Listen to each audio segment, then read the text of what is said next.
legacy systems, decision rules, algorithms that IRS has, used in the past to allocate its audits, what we find is that, these disparities first are concentrated among lower income taxpayers, people who are claiming things like the earned income tax credit, this wage subsidy program. And these disparities seem to be driven by types of issues that IRS has historically focused on in its audits, right? They focus a lot on small dollar, high certainty cases and on specific issues. With these tax credits, things like whether or not the dependents that you're claiming are actually eligible for the purposes of those credits. And it's a combination of all of those things that seems to be driving audits disproportionately towards Black taxpayers.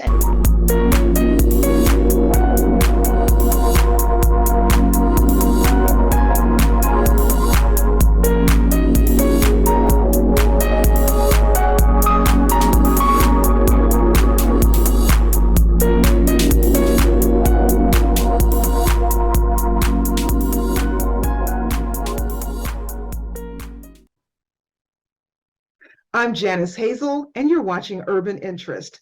Today's top story: no cashless society in Detroit. New law requires stores to take cash or face fines. Stay tuned. We'll dive into this story after these messages. Jefferson Chevrolet, 2 blocks from the Detroit River and 5 minutes from downtown Detroit. When it comes to a family dealership, we're real down-to-earth people that work in the business every day. My grandfather started here in '42. My dad started here in 1970. My brother and I have been in here over 40 years. I like to think that we help the everyday person more than the next guy would. There's a lot of people that come to us that they've been turned down at the big dealers. They ran their credit to 15 different banks and they don't give them any options. They come here and we give them the time of day and we take their time, and a lot of times we put them in a car. I think they come back because of the people that we employ. They love Reggie in service. They like our guys in the body shop, Sean and Charlie, right? You dealt with them, our service manager, Mike Terry. They like our new car manager and our finance guy, Daryl. They like, it's a people business, so we have a lot of likable people. And that's why I say Jefferson Chevrolet is the real deal.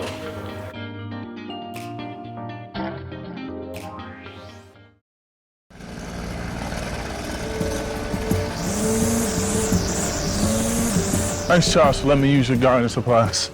I'll make sure I put it back in the garage. Man, tending to that lawn is a lot of work. Tell you the truth, Jim, I'm more concerned about keeping this house. What's going on? Well, Sarah lost her job 2 months ago, right? Yeah. Since we lost that income, the bills have been piling up, and we're so far behind. I don't want to lose the house because of back taxes. I don't know what to do. I understand. The same thing happened to my sister and her husband when he lost his job. Do you know that the Wayne County Treasurer has plans and programs to help people stay in their homes? No, I didn't. Tell me about it. Yeah, go to www.treasure.waynecounty.com to see if you qualify. What's that site again? www.treasure.waynecounty.com. Got it. Question: do you know of John Henry Clark or Dr. Francis Cress Welsing? Have you ever heard of Mansa Musa?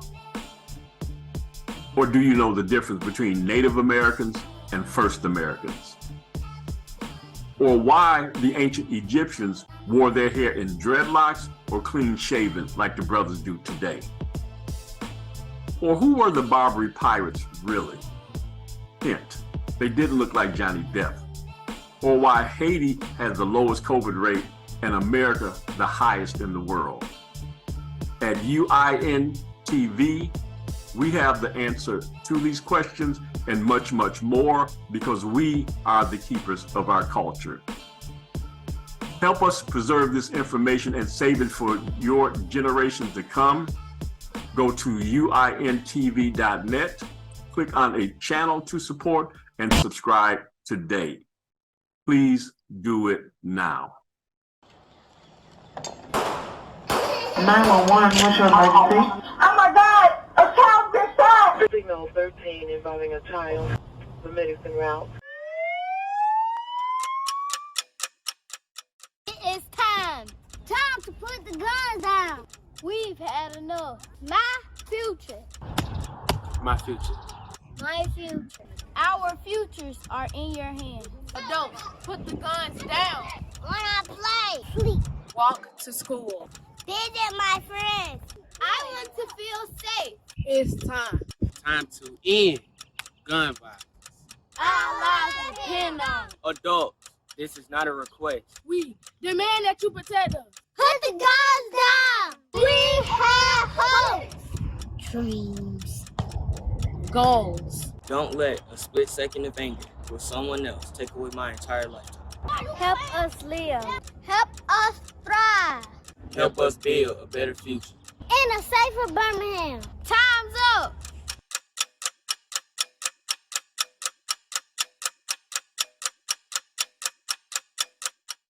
Stores are rejecting cash. Many stores and restaurants do not accept cash in and around Detroit, and that's causing problems for the unbanked members of our community without bank accounts, debit cards, or credit cards. This ordinance is one step in helping the unbanked be full members of the local economy. No Detroiter will be left behind. The cashless ban ordinance is the first step in a much larger struggle to have all Detroit residents fully engaged in the local economy. That was Councilwoman Angela Whitfield Calloway, who introduced the ordinance after trying to make a purchase with cash at Plum Market, only to be denied. She cited a recent University of Michigan study that found 18 to 23% of Detroit residents don't have bank accounts, and many are unable to obtain credit or debit cards. The ordinance will take effect on September 11th to ensure that businesses have enough time to take the appropriate steps. Banning a cashless economy is a good thing. Why is being unbanked a bad thing? Well, being unbanked can be inconvenient and costly. Unbanked Americans are forced to pay high fees for everyday financial services like check cashing, money orders, and prepaid cards. It can cost anywhere from a few dollars to a lot of money, like over $10 per transaction, to cash a check, and up to $2 or more per money order. Not only do the unbanked or the underbanked pay more, but their money will not be as safe due to a lack of Federal Deposit Insurance Corporation or FDIC protections.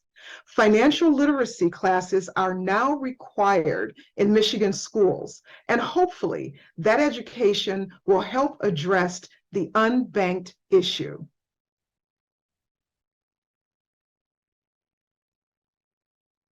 Stay tuned. Don't go anywhere. We'll be right back after these messages. I'm Wayne County Treasurer Eric Sabri. We are living through unprecedented times with a global pandemic now approaching its third year. As a result, the Michigan Homeowner Assistance Fund was created. This fund, administered by the state of Michigan, is designed to help homeowners cope with pandemic-related hardships, such as delinquent property taxes. To see if you qualify, please visit. Call 313-388-9799 or email taxinfo@waynecounty.com. We're here to help. Greetings, everyone. My name is Diane Stewart. I'm a professor of religion and African American studies at Emory University, and I'm so delighted to be here at the Mother Shrine of the Black Madonna Pan-African Orthodox Christian Church in Detroit, Michigan, talking about my book, Black Women, Black Love, America's War on African American Marriage, and doing a book signing with this wonderful community. It has been an amazing visit, a historic visit for me as someone who's taught about the shrines of the Black Madonna, visited the shrine in Atlanta with my classes, but having my first opportunity to be here in person with this amazing church family. It has been such a wonderful experience of kinship, Black love, and togetherness.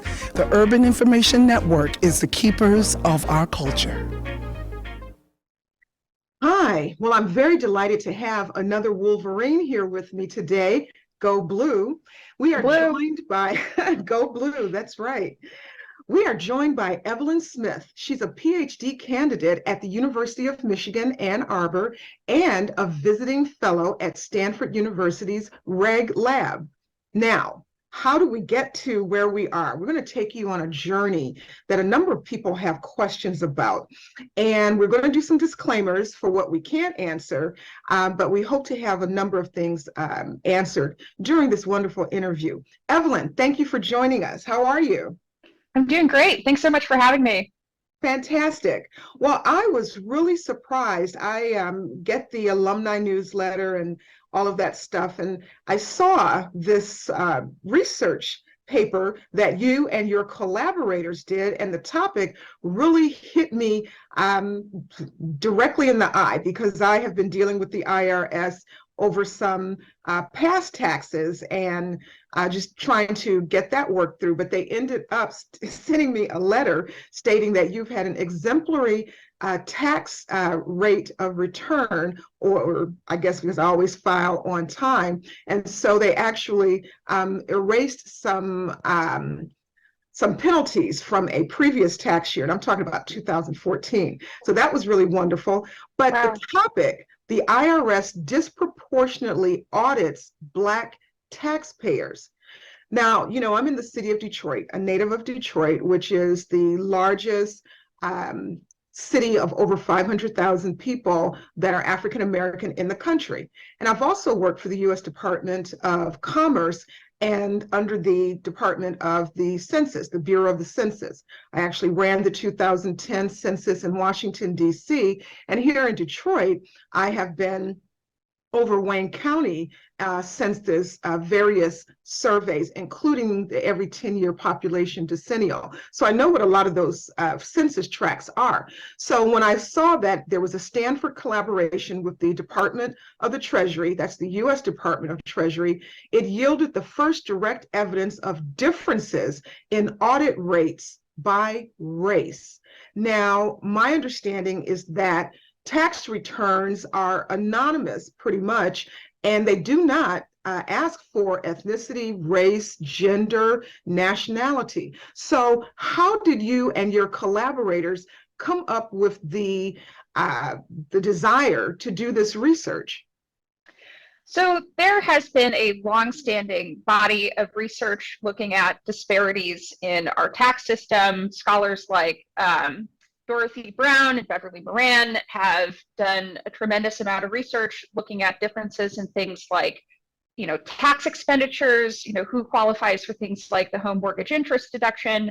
So what this work does is it takes, you know, that interest, it pivots towards tax enforcement, right? We're interested in figuring out whether or not Black taxpayers face disproportionately high audit rates, and if so, what might be driving this. So that's sort of the key motivation behind the work. And as you mentioned, you know, the IRS does not ask for your race on the form 1040. IRS, like, you know, many federal agencies, don't have direct access to self-reported data on race. And so that was one of the key challenges in this work. We developed methods to work around that, to, you know, basically construct estimates of taxpayer race, and then using those estimates, we can sort of get an estimate of the range of the disparity. You know, how bad is the problem, and you know, what might be done to fix it. So that's sort of the motivation behind the work. That was the key challenge that we overcame. And you know, what we find is pretty alarming. We find that Black taxpayers are 3 to 5 times as likely to be audited as non-Black taxpayers for the tax years that we study. So it's a big finding. It's a troubling one. But you know, it's really important work, and I'm really glad that we had the opportunity, you know, to work with this data and to identify this problem so that we can take steps to fix it. Researchers have long wondered if the IRS uses its audit powers equitably, and now we have learned that it does not. Now I'm pulling that directly from the abstract. Let's talk about that. In here it says Black taxpayers receive IRS audit notices at least 2.9 times, and perhaps as much as 4.7 times more often than non-Black taxpayers, according to the paper by your colleague Daniel Ho at the Stanford Reg Lab. And I wanted to delve into that because there's some other numbers that were quite alarming to me. And I wonder the algorithms, which the IRS would not release to you, but let's talk about the algorithms and what your thoughts are on how these vast differences come up. And then I want to flip over to one of the alarming factors about males, male non-married males who are Black, who are getting audited at a much higher rate than others.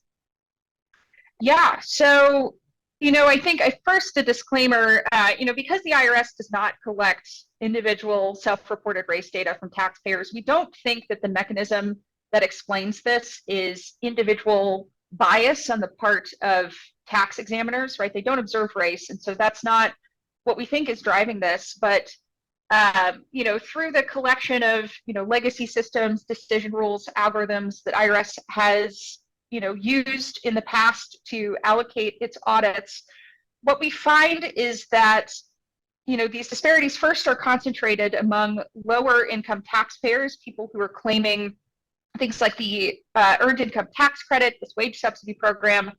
And these disparities seem to be driven by types of issues that IRS has historically focused on in its audits, right? They focus a lot on small dollar, high certainty cases and on specific issues. With these tax credits, things like whether or not the dependents that you're claiming are actually eligible for the purposes of those credits. And it's a combination of all of those things that seems to be driving audits disproportionately towards Black taxpayers. And I think a really important thing to note here is that, it's not differences in the total dollar amount of underreporting that are driving these differences in audit rates. A Black taxpayer and a non-Black taxpayer who are, evading or non-complying by the same dollar amount, when you control for that, Black taxpayers are still far more likely to be audited than non-Black taxpayers. And so, it points to sort of a decision or the set of decisions that IRS has made over the course of the past several decades in terms of the types of issues that they focus on and who gets caught up in that. So those are the mechanisms that we seem to find. And we do test out some alternative, counterfactual audit algorithms that IRS could adopt. These are not,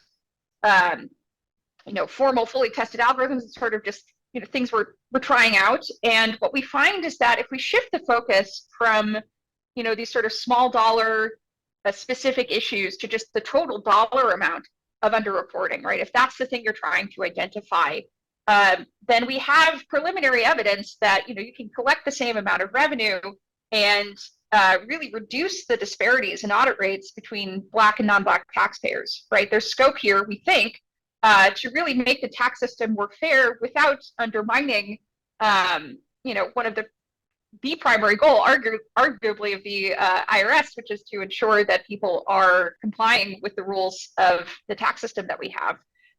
So we think that's really promising evidence. There's really scope here to address this problem. So yeah, that was, I think, a really important part of this work. I'm going to go back to a portion of the research. The team also found that the IRS disproportionately audits people who claim the Earned Income Tax Credit, better known as the EITC.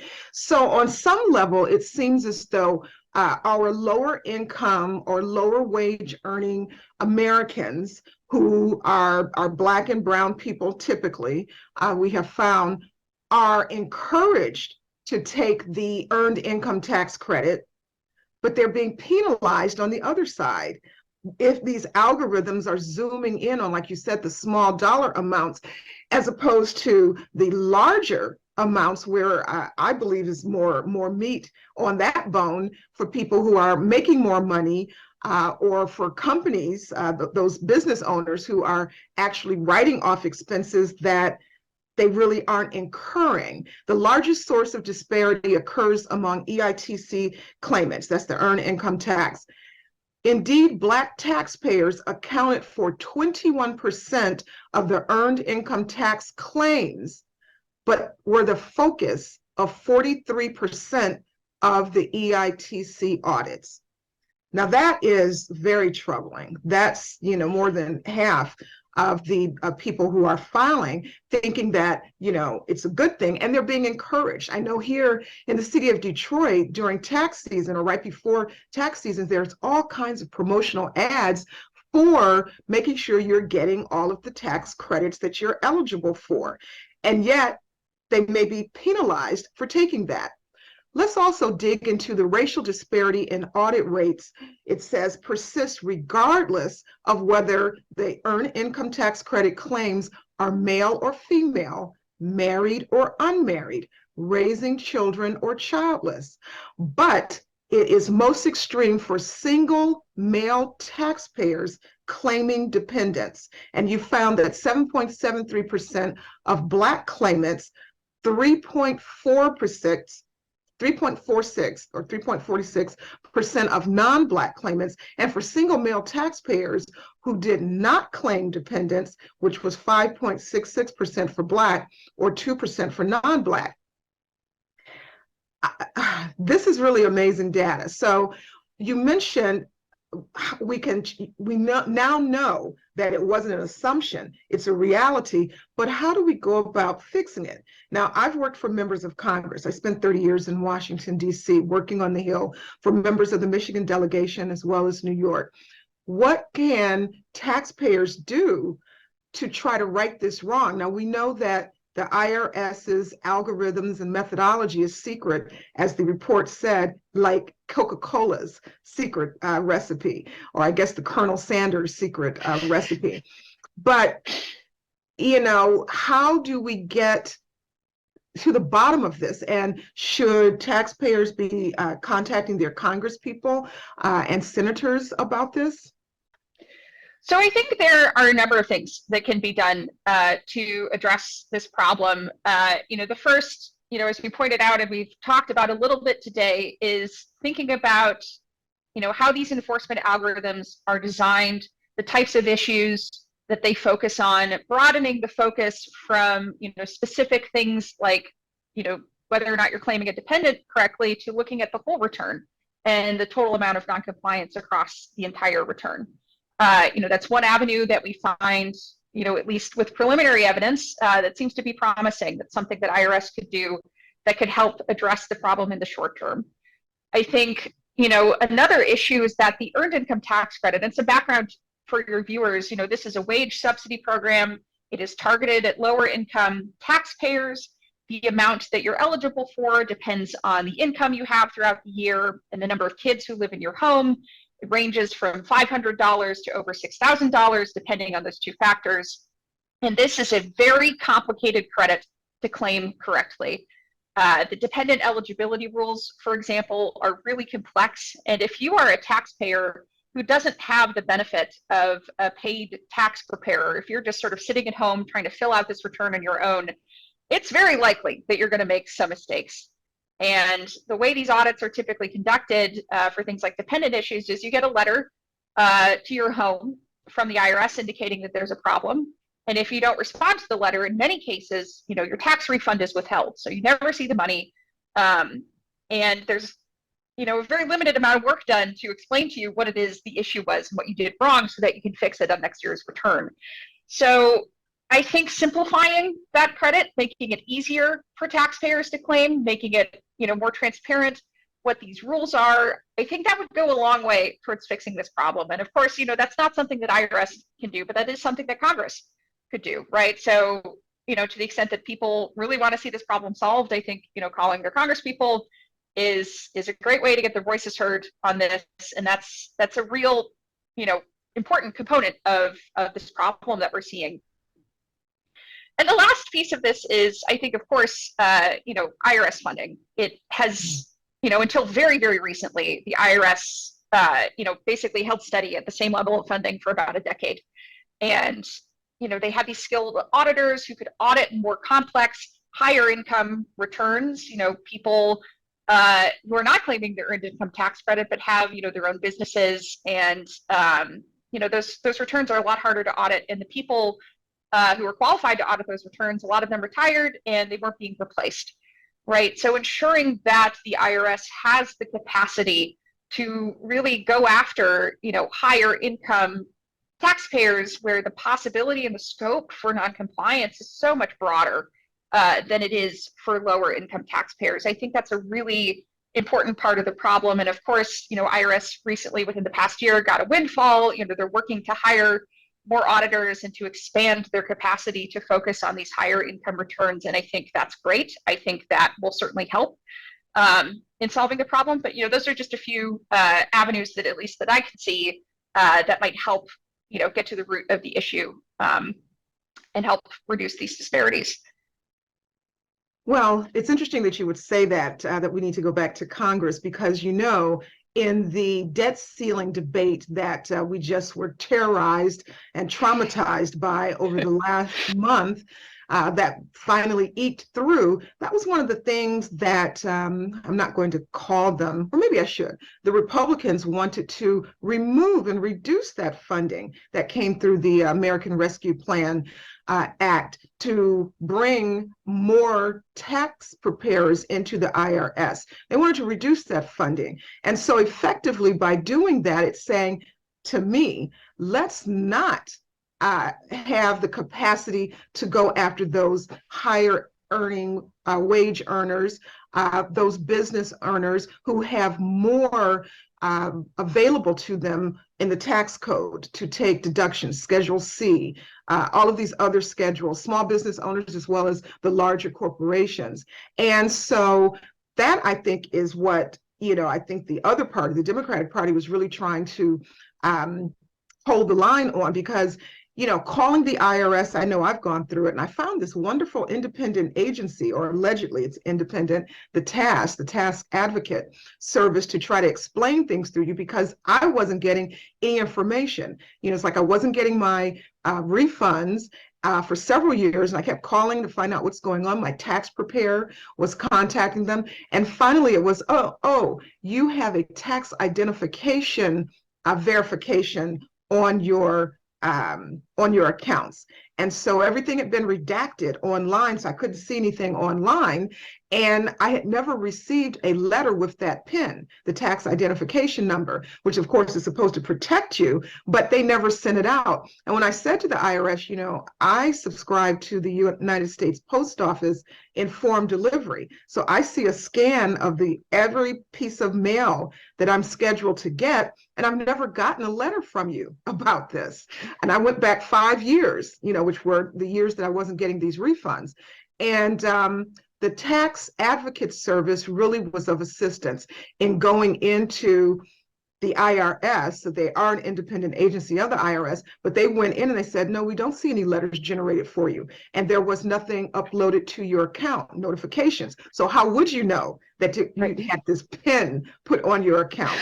All of those types of things, which I pay for my taxes to get done because they are kind of challenging because there's so many schedules. And the promotions that I know I see with these nonprofit organizations, I think the Tax Accounting Society provides free tax services for lower wage earners to work through that. And they're always promoting, come to us so that you can get all of the credits that you're eligible for, the tax credit, the child or child dependent credit, etc. I think there's a home heating credit, just a number of these that they may not be aware of.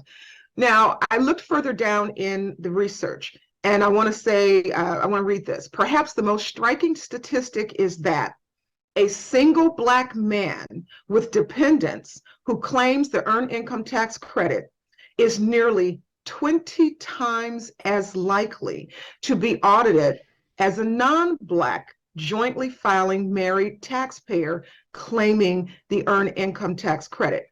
So if a single Black male who is let's say the custodial parent for his children, and he is a lower wage earner, and he claims this, he's 20 times more likely to get audited. That is absolutely incredible. Let's talk about that.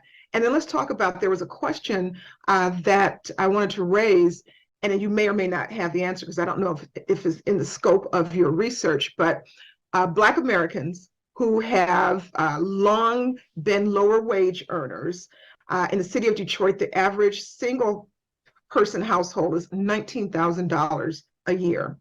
And a household of four, that is a parent or two parents and two children, whatever that configuration is around $31,000 a year.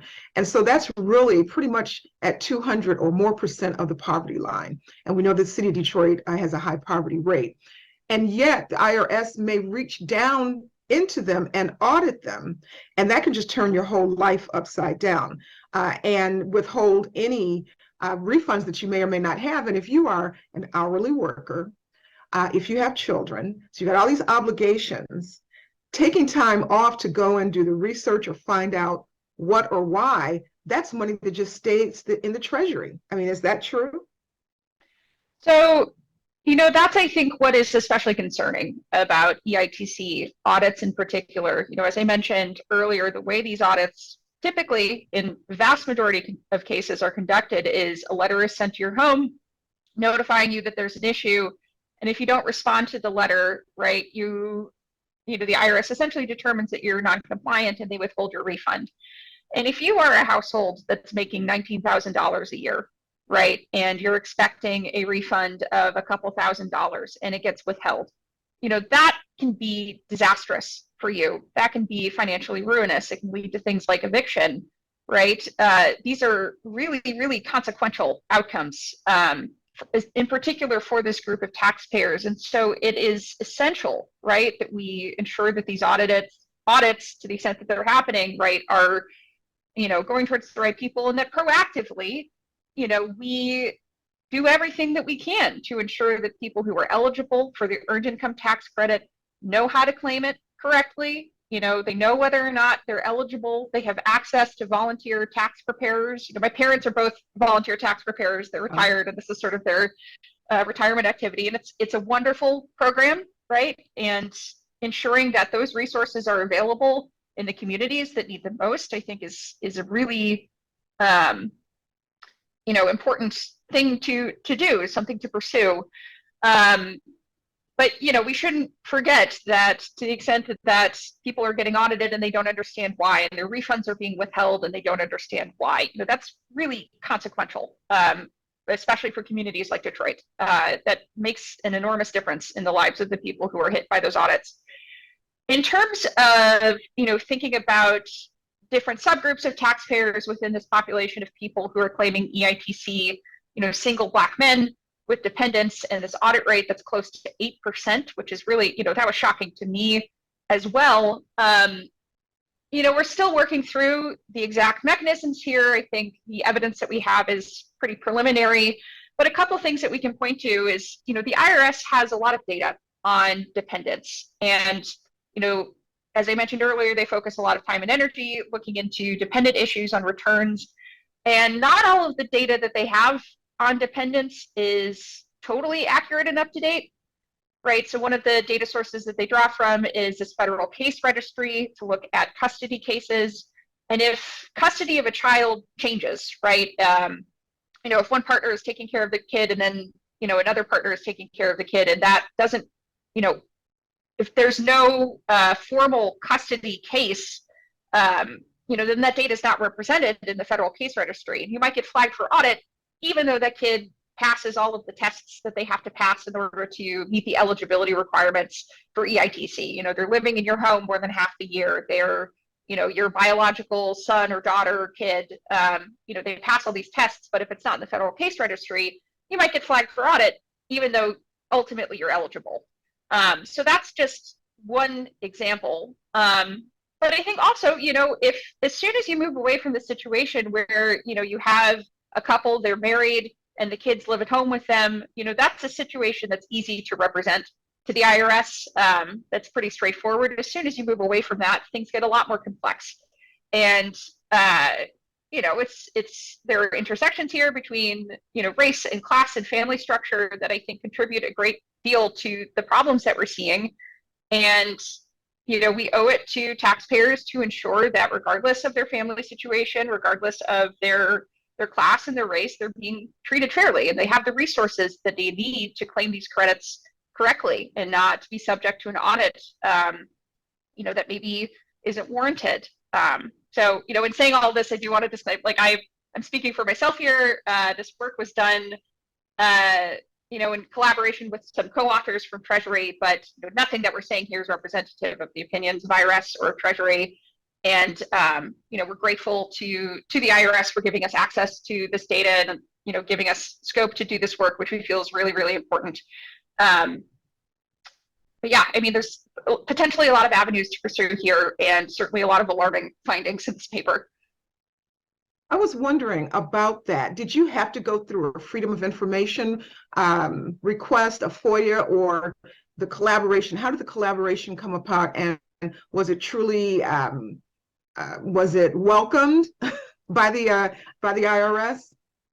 So, it's not a formal collaboration with IRS or with Treasury. As I mentioned, we have some Treasury co-authors on the paper who were deeply involved in the work. Essentially, it's a data sharing agreement. That's the IRS regularly, works with researchers in academic settings to help them address various questions and help them understand, different aspects of tax enforcement and things that they might pursue. And so this was sort of in the vein of a standard academic data sharing agreement with the IRS. And, as we know, the IRS and Treasury are taking this very seriously. The new IRS Commissioner, Danny Werfel, during his confirmation hearing, was asked a lot of questions about these disparities, and he's made it a priority in his initial days in office. The Deputy Treasury Secretary, Wally Adeyemo, said in a press release last fall that, historic challenges and underfunding have led to audit rates for those at the top of the distribution decreasing more than correspondence audits of those at the bottom in the last decade, which should change, right? We know, based on these public statements, that both IRS and Treasury are taking these problems really seriously and are working to address them as best they can. Another part of it that I scanned through, and I'm going to read it, for example, and you talked about resources. And so let's just have a baseline here. The tax code is really designed for business owners, whether they be large corporations or small businesses, and for those who are in pursuit of income, right? And so for those of us who are not business owners or small business owners or even larger, and you're doing a 1040 or 1040 EZ, in terms of Black wealth or the lack of Black wealth, we don't see them with as many possible exemptions and tax deductions to ease their tax burdens, such as a mortgage deduction. Because under the 2017 former President Trump tax code changes, everyone gets a standard $12,000 deduction, right?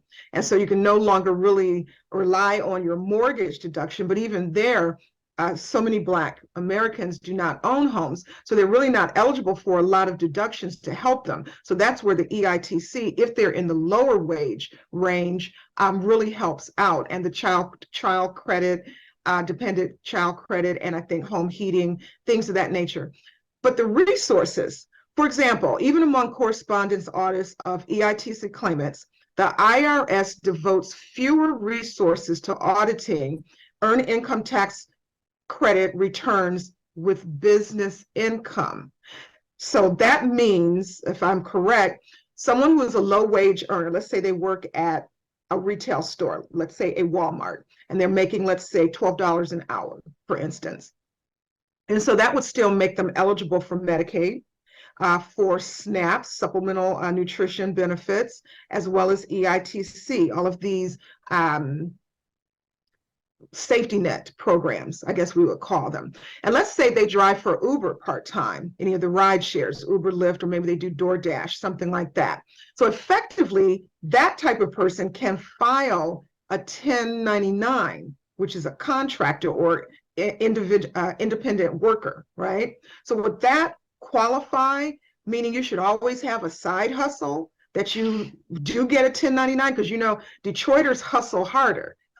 That's a t-shirt, right?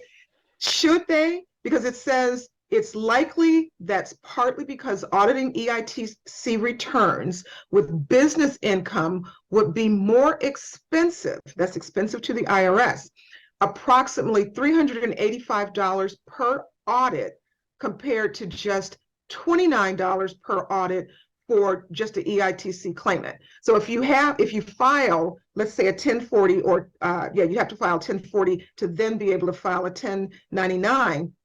Maybe Black earners should always have that side hustle, maybe a food truck, maybe, barbershop on the sides, whatever it is, so that they will circumvent that audit. So, I am in no position to give tax advice. Just a general disclaimer. I think, when we talk about business income, we're talking about people who they're filing a Schedule C, right? These are people who maybe own their own business. And there is a lot of research out there in, public finance and tax, which is my wheelhouse as an economist. There's a lot of research showing that small business owners, some of them, manipulate their income for their tax returns so they locate at just the right dollar amount to maximize the amount of earned income tax credit that they're eligible for. And, we know that this is a problem, but, those returns are very expensive to audit relative to someone who's a wage earner. They have a W-2, everything's third-party reported, and the issue on the return is less about, how much money did you make, but, is the kid that you've claimed for EITC purposes actually eligible? Do they meet all the requirements? That audit is about sending a letter.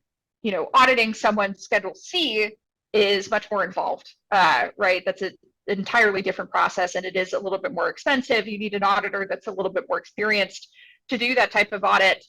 So as far as we understand it, that sort of explains the difference in the resource allocation here.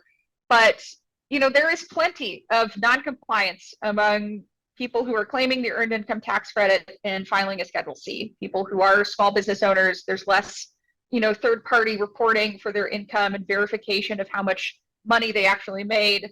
And, when we look at the counterfactual algorithms that we've sort of designed and tested in this paper, those algorithms left to their own devices would allocate far more audits to this, the Schedule C space, people who are small business owners relative to wage earners.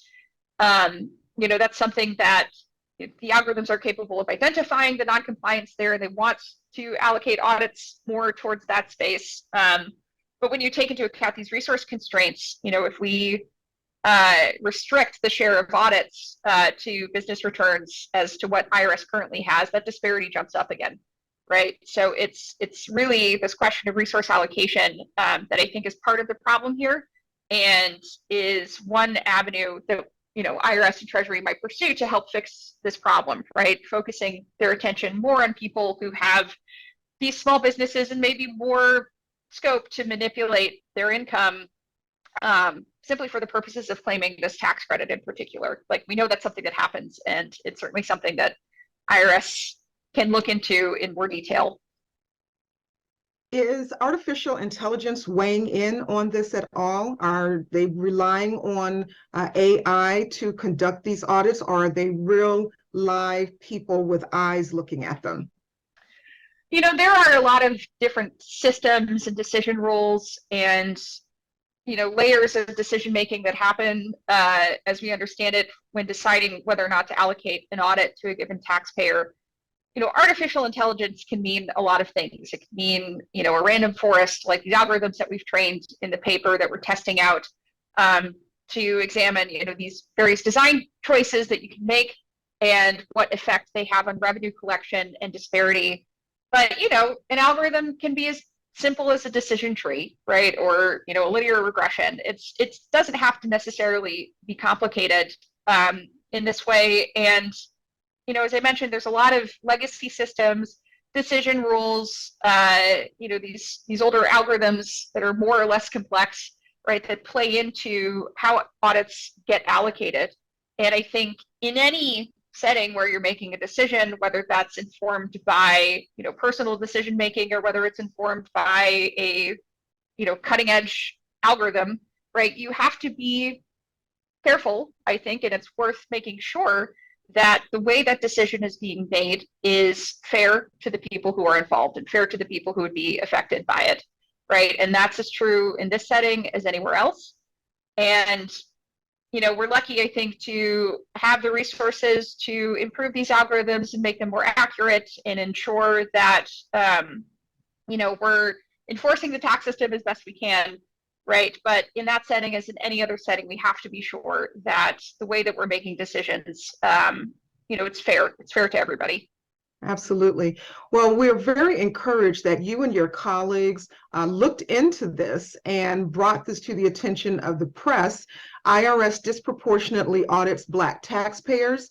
We've been talking with Evelyn Smith. She's a PhD candidate at the University of Michigan, and she's a visiting fellow at Stanford University. We want to give a shout out to thank Stanford University's Reg Lab, also your colleagues at the University of Chicago that also participated in this. And we also want to thank the IRS, the Department of Treasury, for being transparent to the extent that they could. I guess we could say that.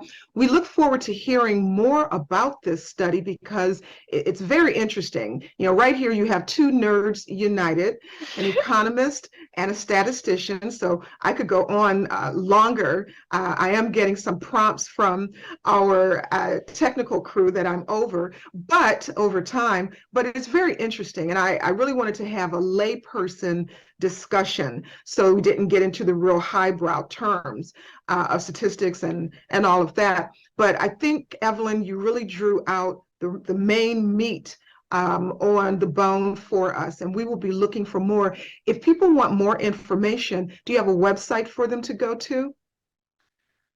So I believe we have, there's some links that I can provide after the show, but I believe, we have our Reg Lab website.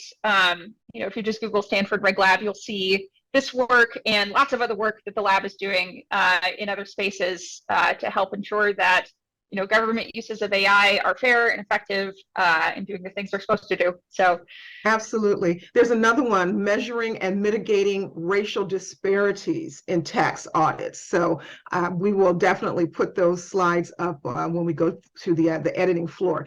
Thank you again, Evelyn. You have a wonderful time up there in Ann Arbor, and we hope to talk with you again soon. Thanks so much, Janice.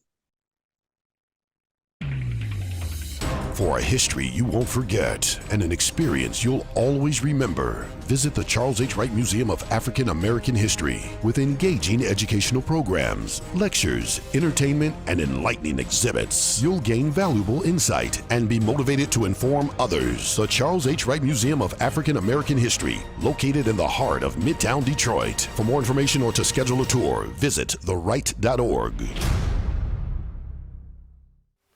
Made in Detroit. Jefferson Chevrolet, 2 blocks from the Detroit River and 5 minutes from downtown Detroit. And I have been a customer with Jefferson Chevrolet for 23 years. It's the service, it's the customer service, shall I say, from the service center to buying or leasing a vehicle. If I get my oil change, got Reggie in the back, he's very friendly.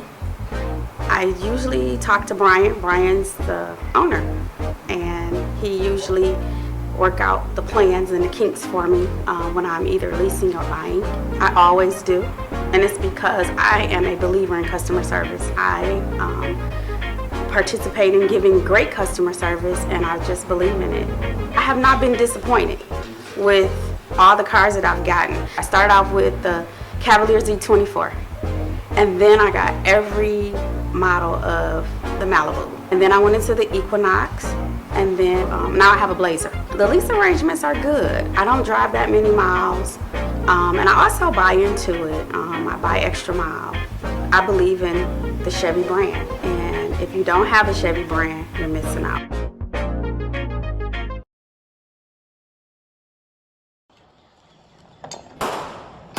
What's your emergency? Oh my God! A child just died! Signal 13 involving a child. The medicine route. It is time. Time to put the guns down. We've had enough. My future. My future. My future.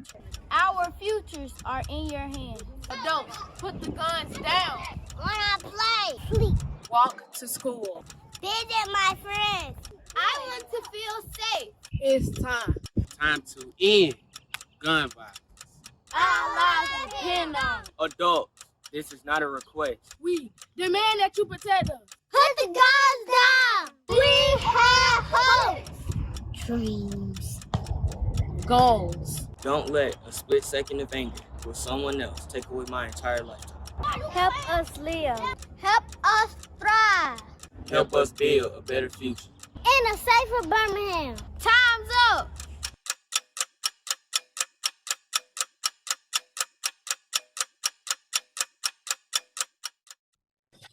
I am joined now by our second guest, Myra Gracey. She is a 25-year veteran with the Detroit Police Department, and shortly after her retirement, because she was so good, she was invited back to continue to be a champion for the Detroit Police Department in a civilian capacity. She currently holds the position of Administrative Services Staff Coordinator for the City of Detroit's citywide Radio Patrol program. The Radio Patrol program was implemented in 1967 after the Detroit uprisings or rebellions as a community action endeavor to restore peace and serve as the additional eyes and ears within their communities. Welcome, Myra. Thank you so much for joining us today. How are you? I'm fine. Thank you for having me. Great. Now, I met you about 4 years ago, maybe 5 years ago, when you came out to my neighborhood association to talk about the Radio Patrol, which is in the aviation subdivision, the Barton McFarland Neighborhood Association.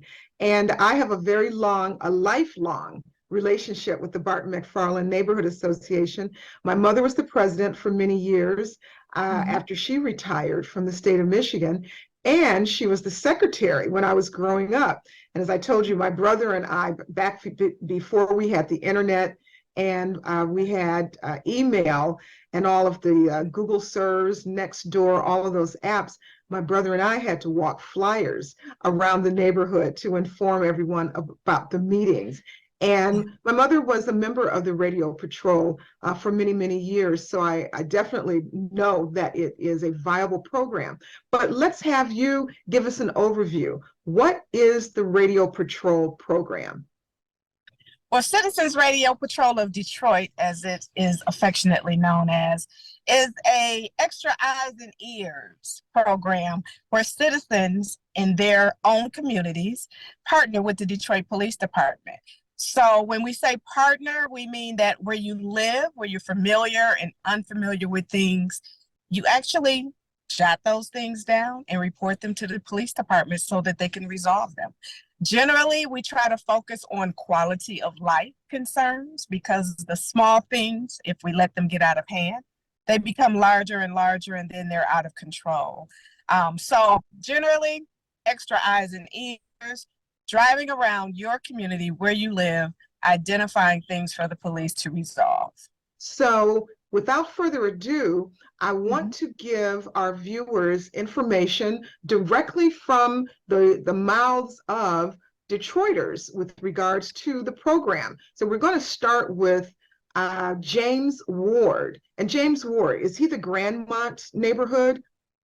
No, Mr. Ward is actually the president of the Green Acres community, which is in the 12th precinct. Yes. Okay, yes. Green Acres community. So definitely, let's start with Mr. James Ward, who's a Detroit resident, and he's going to walk us through the Citizen Patrol. Nice. GP4 base, GP4 mobile. If you talk to the chief of police of the city of Detroit or any city, if you talk to the sheriff of Wayne County or any county, if you talk to the state police, the head of the state police of any county, they all will tell you the same thing, that wherever you have an active radio patrol, crime goes down by, on average, 70%. And we can testify to that. The way we're organized, we have 9 patrols in the Green Acres community, each one headed up by a team leader. And that team leader is fully responsible for every and anything that the patrol does. Now, under that umbrella, we have standard operating procedures so that everybody is doing the same thing the same way. What that does for us, by diversifying, it doesn't put the onus on just 1 or 2 people. It's spread out among 7 folks. And since we're all operating for the same purpose, we found that to be the best way to be organized. Radio patrols, or at least our perspective of radio patrol, we are the eyes and ears for the police department. That's our role. We're not deputies. We're not reserve police officers. Our role is, if we see something, to say something. And that's the way we do it. First things first, we looked at what are the common causes, what are the common problems that require police attention. And I'm talking about those situations outside, over and above emergencies. 911 has to prioritize calls they receive. But when we're dealing with a quality of life issue, that's not an emergency and it's not a high priority. That's where the relationship that we've established many years ago with the 12th precinct, 24/7, you don't have to be on patrol, but if you see something that's a quality of life issue, you're able to contact the precinct directly to get assistance. With that relationship with the police department, that allows our volunteers, by use of their cell phone, to communicate 24/7 whenever they see something. You don't have to be on patrol. That helps.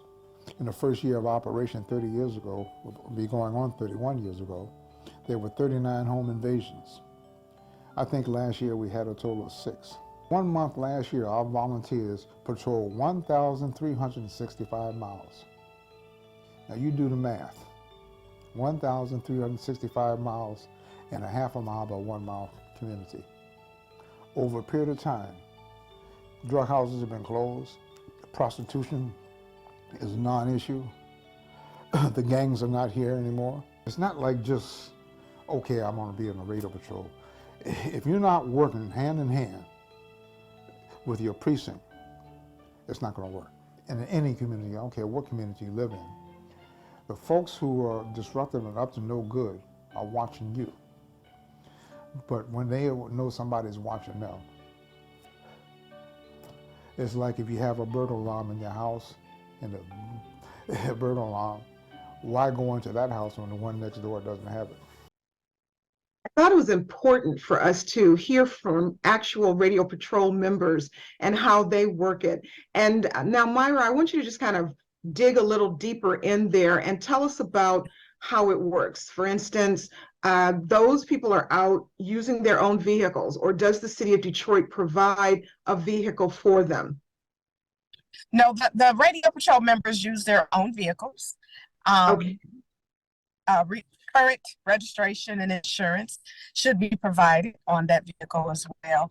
And they're driving around earning a reimbursement for that mileage. So for a 30-day window, driving your own vehicle, the city of Detroit has grant dollars to reimburse our radio patrol members 65.5 cents per mile, and that's per the IRS for the 2023 commuting standard for the year.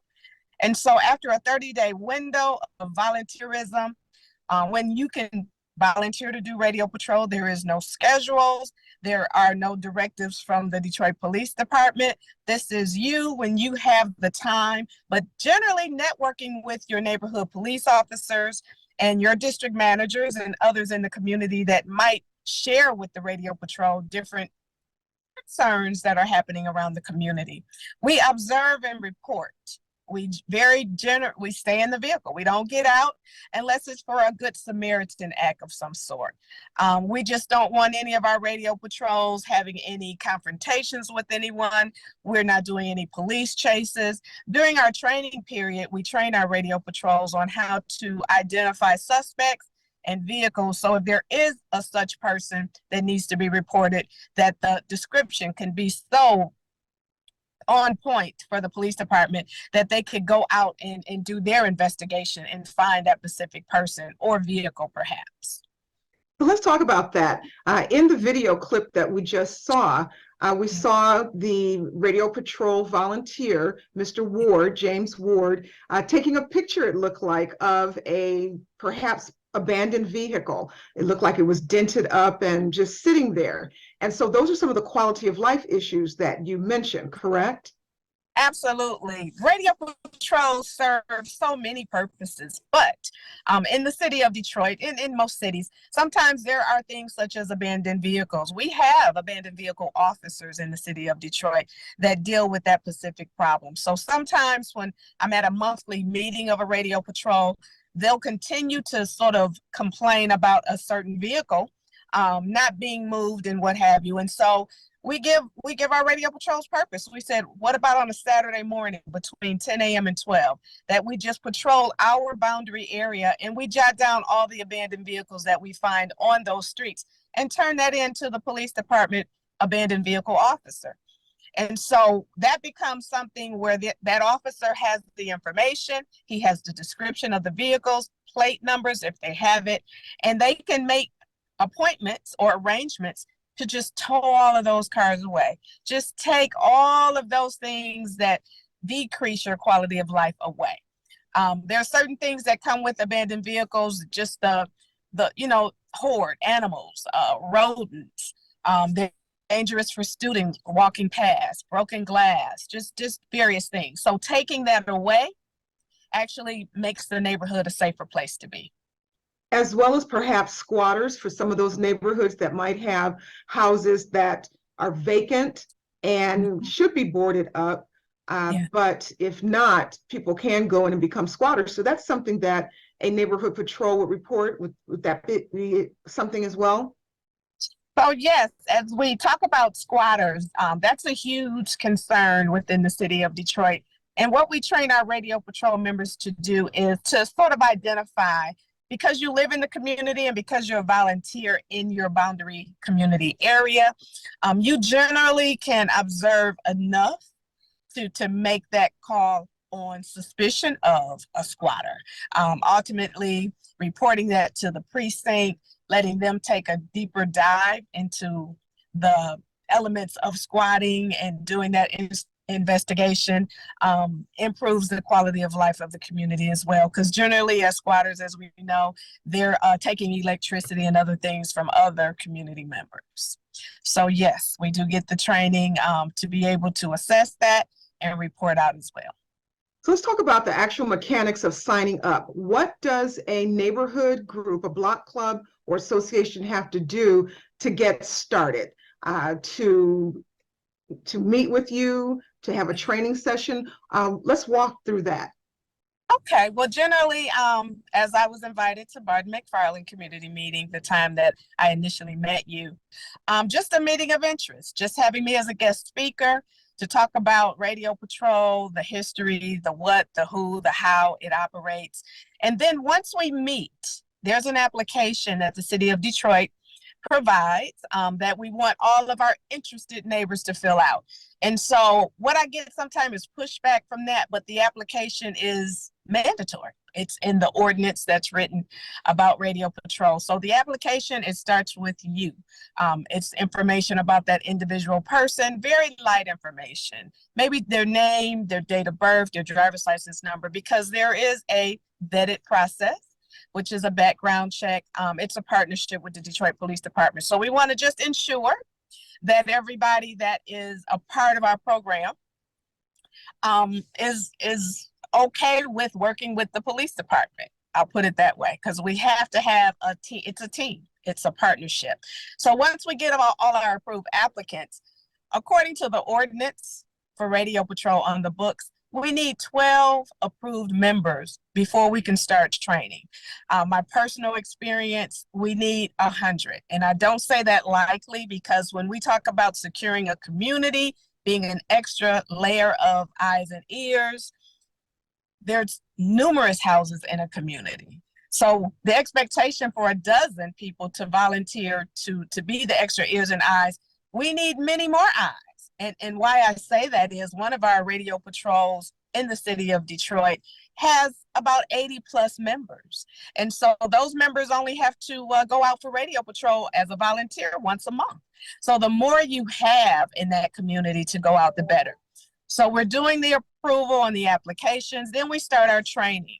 I conduct all the training. It's 6 hours mandatory from each individual person. The first portion is broken up into an introduction to the radio patrol, a little deeper dive, as you said earlier, about the do's and the don'ts, and suspect identification, vehicle identification, and some other resources that are important for the radio patrols to know.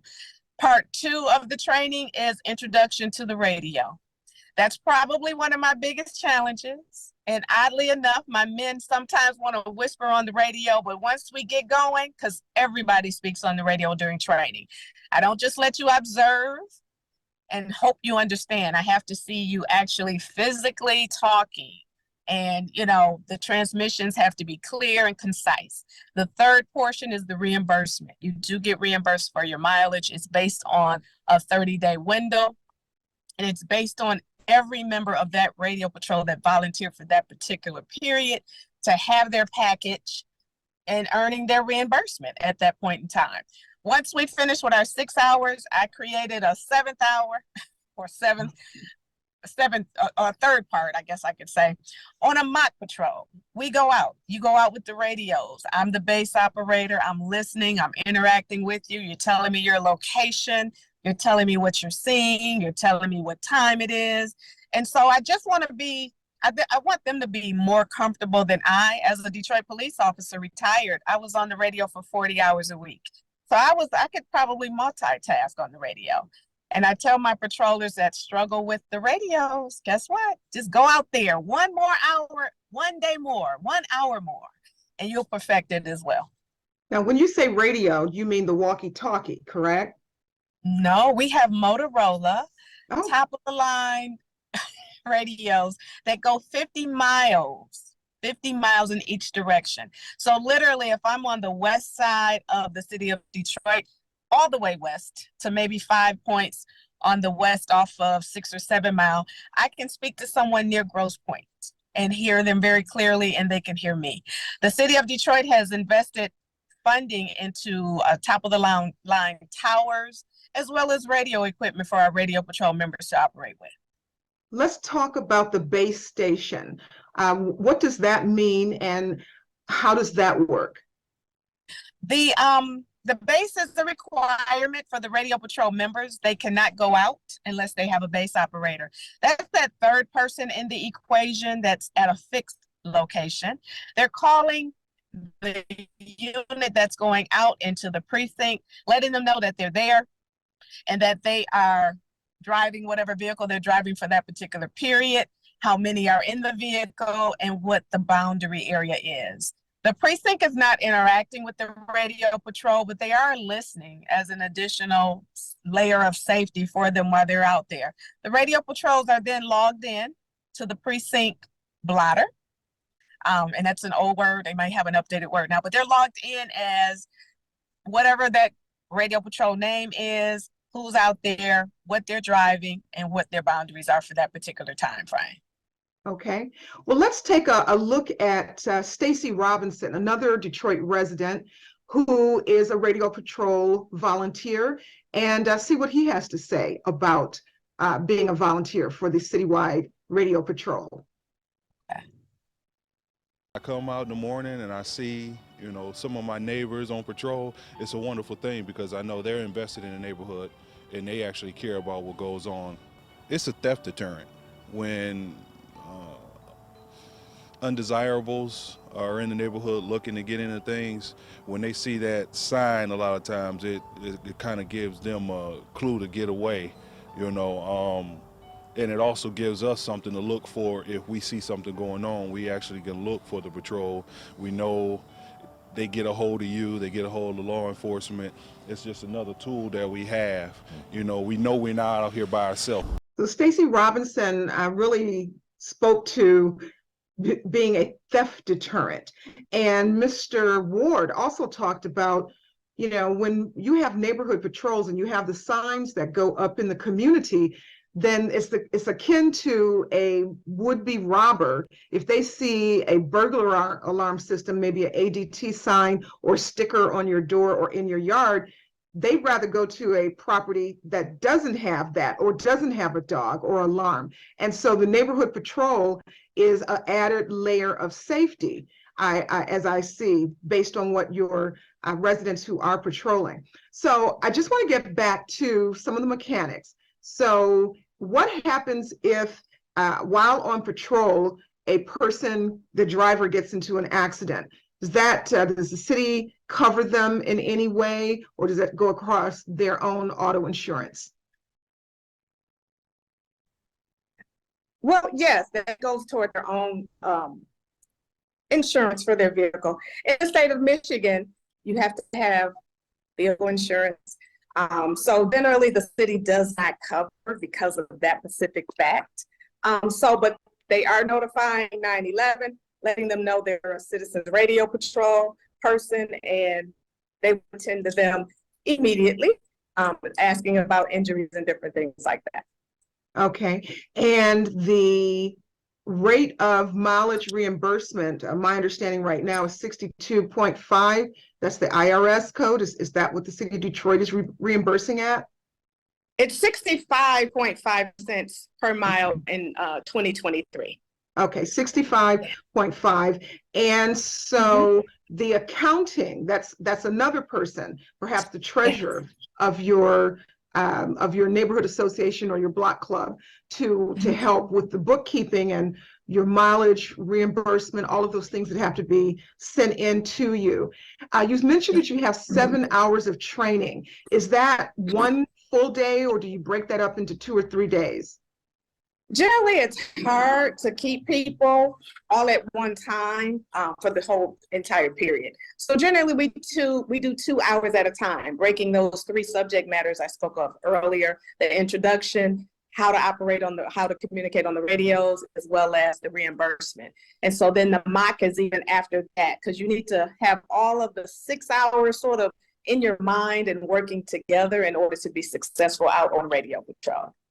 Okay, well, I'm going to wrap things up with Mr. Musain Muhammad, who is also a Detroit resident, and he's going to just kind of wrap everything up on his experience. Okay. You know we're not out here by ourselves. Copy. The network of patrols in the neighborhoods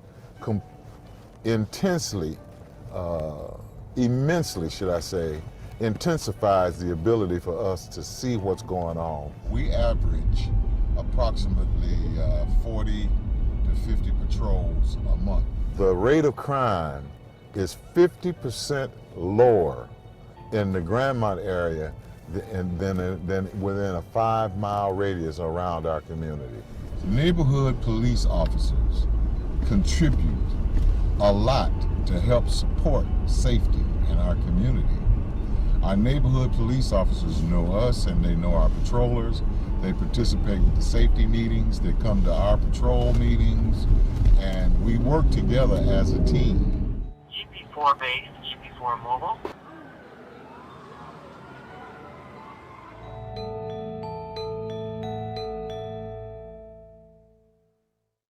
So as he said, radio patrols help reduce crime.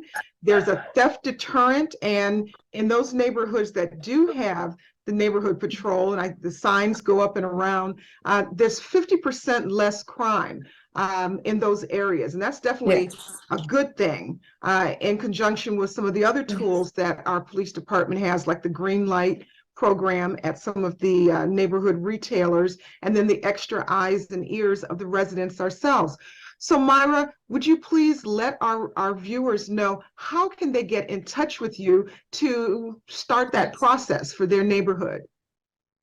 Absolutely. Generally, my name is Myra Gracey. We do have an update on how to communicate about Citizens Radio Patrol of Detroit that we are very proud of.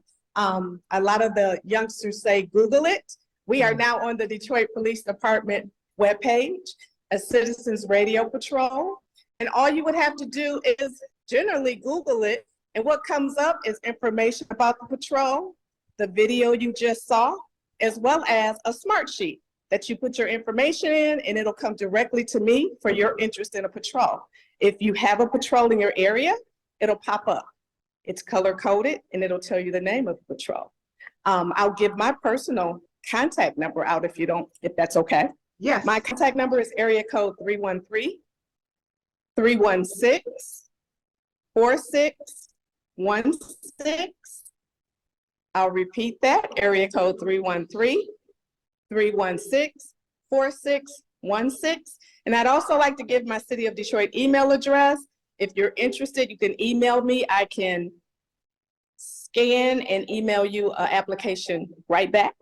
And you can scan it and email it back to me. The photo of it is so many electronic ways to communicate now. But my email address is Gracey, spelled GRACEY, M800-800 at Detroit, spelled all the way out, MI.gov. Fantastic. Well, we've been talking with Myra Gracey, Corporal Myra Gracey, a retired police officer who is now standing up the radio patrol program, which is citywide. Please be in touch with her. Get extra eyes and ears in your community to ensure you have a more safe community, and the City of Detroit will partner with you on that. Thank you, Myra, for coming out, and we will be talking with you soon. Any updates that you might have to have. Stay tuned. We'll be right back after these messages. These my daddies make it hurt.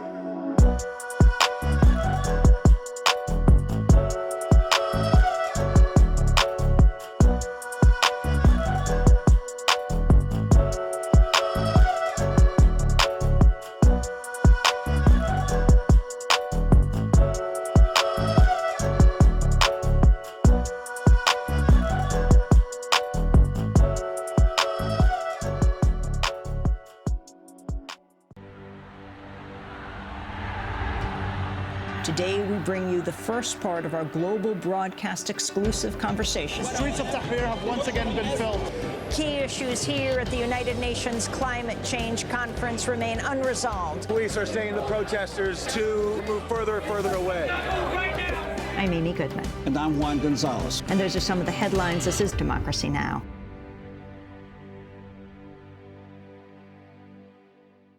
Be sure to click subscribe and check out our channels along with the award-winning Democracy Now!, available 24/7 on Detroit IPTV.